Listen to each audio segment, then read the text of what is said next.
விஜேந்தர் தன் மேனேஜரிடம் ராகவின் நம்பரை கேட்டான். அவன் 10 நிமிடத்தில் ராகவ் நம்பரை விஜேந்தரிடம் கொடுத்தான். விஜேந்தரும் தன் மொபைலில் இருந்து அந்த நம்பருக்கு கால் செய்தான். ராகவ் காலை அட்டன் செய்தவுடன், "hi, I am Vijender Singh" என்று தன்னை அறிமுகப்படுத்திக் கொள்ள, "தி கிரேட் சாம்பியன் விஜேந்தர் சிங்கா பேசுறது?" என்று ஆச்சரியமாக ராகவ் மொபைலின் மறுபக்கத்தில் இருந்து கேட்டான். "எஸ், எப்படி இருக்கீங்க ராகவ்? உங்க ஹரா கம்பெனி பத்தி நிறையாவே நான் கேள்விப்பட்டிருக்கேன், பட்டுக்கிட்டும் இருக்கேன். நீங்க இன்னும் பெரிய பெரிய இடத்துக்கு போறதுக்கு என்னுடைய வாழ்த்துக்கள்" என்றான் Vijender. "Thanks sir, it means a lot for us" என ராகவ் சொல்ல, "குட், இப்போ நான் ஸ்ட்ரைட்டாக பாயிண்ட்டுக்கு வரேன்.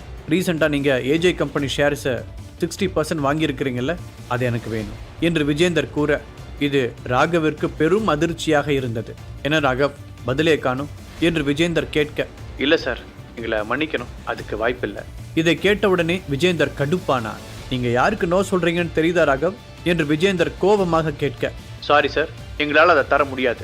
எங்களுக்குமே அது ரொம்ப முக்கியமான ஒன்று. ஹோப் யூ அண்டர்ஸ்டாண்ட்" என்றான் ராகவ். "நான் அமைதியாக பேசிட்டு இருந்தா அதை நீ உனக்கு அட்வான்டேஜாக எடுத்துக்கிறியா ராகவ்? இன்னும் 2 நாளில் உன்னோட சாம்ராஜ்யமே சில்லா நொறுங்க போகுது" என்று கூறிவிட்டு விஜேந்தர் காலை கட் செய்தான். "மேனேஜர், அந்த ராகவ் கம்பெனிக்கு யாரெல்லாம் இன்வெஸ்ட் பண்ணுறாங்களோ அவங்க எல்லாரோட டீட்டெயில்ஸும் எனக்கு வேணும். அவன் மட்டும் ஷேர்ஸை கொடுக்கல, அவனோட சாம்ராஜ்யத்தை நாம் தரமட்டமாக்குறோம்" என்று அங்கிருந்தவர்கள் முன் கத்தியபடியே கூறினான் விஜேந்தர். விஜேந்தரின் கோபம் அவன் முகத்தில் அப்பட்டமாக தெரிந்தது. எங்கு அவன் கோபம் நம் பக்கம் திரும்பி விடுமோ என்று எண்ணி அங்கிருந்த அனுராதாவும் மற்றவர்களும் அவனை நேரடியாக பார்க்க கூட பயந்தனர். இன்னொரு பக்கம் ராகவிற்கும் சற்று பயமாகத்தான் இருந்தது. விஜேந்தருக்கு இருக்கும் செல்வாக்கு ராகவின் பிசினஸை துவம்சம் செய்யும் அளவிற்கு இருந்தது. ஒரு பக்கம் ராகவ் யோசிக்க, இன்னொரு பக்கம் விஜேந்தர் ராகவ் கம்பெனியின் இன்வெஸ்டர்ஸ் குறித்த தகவல்களை சேகரித்துக் கொண்டிருந்தான். அவனுக்கு யாரெல்லாம் உதவுறாங்களோ அவங்கெல்லாம் இந்த விஜேந்தருக்கு ஆப்போசிட்டா இருக்கிறதா சொல்லுங்க, அப்பதான் அவனுக்கு ஒருத்தனும் சப்போர்ட் பண்ண மாட்டான் என்று விஜேந்தர் தன்னுடைய மேனேஜரிடம் கூறிக்கொண்டிருந்தான். அடுத்த சிறிது நேரத்தில் விஜேந்தருக்கு ராகவிடம் இருந்து கால் வந்தது. "விஜேந்தர் சார், நீங்க பண்றது கொஞ்சம் கூட சரியில்லை. எங்க இன்வெஸ்டர்ஸை நீங்க பயமுறுத்துறீங்க." "ராகவ், இது ஒன்றும் ஸ்போர்ட்ஸ் இல்ல, பிசினஸ். இங்க இப்படிதான் இருக்கும். நான் இப்படிதான் பண்ணுவேன். உன்னால என்ன பண்ண முடியுமோ பண்ணிக்கோ. என்னை எதிர்த்து கேட்கவும் எவனும் இல்ல, என்னை எதிர்த்து சண்டை போடவும் எவனும் இல்ல" என்று விஜேந்தர் கொக்கரிக்க ராகவ் அமைதியாக இருந்தார். "என்ன ராகவ், பேச்சே காணும். வேணும்னா நான் உனக்கு ஒரு ஆஃபர் தரேன். நீ உனக்கு தெரிஞ்ச யாரை வேணா அனுப்பு. வர்றவன் என் கூட சண்டை போட்டுட்டோம். அப்படி எவனாவது சண்டை போட்டு என்னை ஜெயிச்சிட்டான்னா நான் அவனை டிஸ்டர்ப் பண்ண மாட்டேன். ஆனால் வர்றவன் தோத்துட்டா ஏஜே கம்பெனியோட அந்த 60% ஷேர் எனக்கு வந்துடணும்" என ஆஃபர் செய்தான் விஜேந்தர். சிறிது நேரம் யோசித்த ராகவ், "ஓகே சார், உங்க லொகேஷன் அனுப்புங்க, என் ஆள் அங்க வருவான்" என சொல்ல, அதை கேட்டு மிரண்டு போன விஜேந்தர், "ராகவ், நீ யார் அடிக்க ஆள் அனுப்புறன்னு தெரியுதா? 5 டைம் வேர்ல்ட் சாம்பியன் விஜேந்தர் சிங்கை எதிர்க்க நீ ஆள் அனுப்புற" என்று சிரித்தபடியே கூற, "என்கிட்ட ஒரு ஆள் இருக்கான் சார். அவனுக்கு விஜேந்தர் சிங்கை பத்தி கவலை இல்லையா, என்னை பத்தி மட்டும்தான் கவலையா. அதனால லொகேஷன் அனுப்புங்க சார், சோடி போட்டு பார்த்துருவோம்" என்று நக்கலாக கூறிவிட்டு ராகவ் காலை வைத்தான். "வரட்டும், இன்னைக்கு இந்த ரிசார்ட்ல ஒரு சாவு இருக்கு" என்று விஜேந்தர் கோபமாக சொல்லிவிட்டு அனைவரின் முன்பும் புஷ்அப் எடுத்தான்.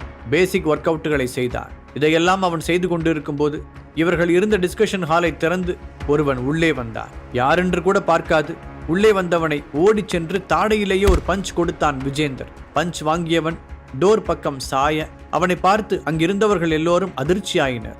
அங்கு வந்தவன் வேறு யாரும் இல்லை, ஹரிஷ் தான். அடி வாங்கிய ஹரிஷை கண்டு பதறிய சந்தனா கத்தியபடி, "ஸ்டாப், ஸ்டாப், இவர் நீங்க நினைக்கிற ஆள் இல்ல. இவர் என் ஹஸ்பண்ட் ஹரிஷ், இங்க மீட்டிங்காக வந்திருக்காரு" என்றார். "இதை கொஞ்சம் முன்னாடியே சொல்லியிருக்க கூடாதா?" என்று விஜேந்தர் முழிக்க, சந்தனாவோ விஜேந்தரை முறைத்து பார்த்தார். "ஹரிஷ் கிட்ட இப்ப நீங்க சாரி கேளுங்க. யார் என்னன்னு தெரியாம நீங்க ஹரிஷ் அடிச்சது தப்பு" என்றாள் சந்தனா. "என்னது, நான் இவன்ட்ட சாரி கேட்கணுமா? அதுக்கெல்லாம் வாய்ப்பே இல்லை. மிஸ்டர், என் ஒய்ஃப் பிரியப்பட்டுட்டா, ஒரு சாரி தானே கேட்டுருங்க" என்று ஹரிஷ் விஜேந்தரை பார்த்து கூறினார். "ஹலோ, இங்க நான் உங்களுக்கு ஹெல்ப் பண்ண வந்திருக்கேன். ஆக்சுவலா நீங்க இப்போ வாலாட்டணுமே தவிர குறைக்க கூடாது" என்று விஜேந்தர் சொல்ல, "இந்த நேரத்தில் தான் நீ என்கிட்ட சாரி கேட்க வேண்டாம். ஆனால் இப்போ நீ பேசின பேச்சுக்கு என் ஒய்ஃப் கிட்ட நீ சாரி கேட்டு தான் ஆகணும்" என்று ஹரிஷ் விஜேந்தரை பார்த்து முறைத்தபடியே சொன்னான். "அடுத்து நான் கொஞ்சம் பெரிய ஃபைட் பண்ண வேண்டியிருக்கு. அதுக்கு முன்னாடி உன்னை வச்சு ஒரு பிராக்டிஸ் பண்ணிட வேண்டியதுதான்" என்றான் விஜேந்தர். அவன் சொன்ன விதத்திலேயே அவன் சண்டை போட தயாராகிவிட்டான் என்பது அனைவருக்கும் புரிந்தது. "ஹரிஷ், சாரிலாம் வேண்டாம், எதுவும் வேண்டாம். அவருக்கு மேனர்ஸே இல்லை. வா, நம்ம போவோம்" என்று சந்தனா அவனை அழைத்து செல்ல முயல, "பேபி, நீ அப்படி போய் உட்காரு, நான் பார்த்துக்கிறேன்" என்றான் ஹரிஷ். உடனே ஹரிஷின் கையை முறுக்கி அவனின் வயிற்றில் எட்டி உதைத்தான் விஜேந்தர்.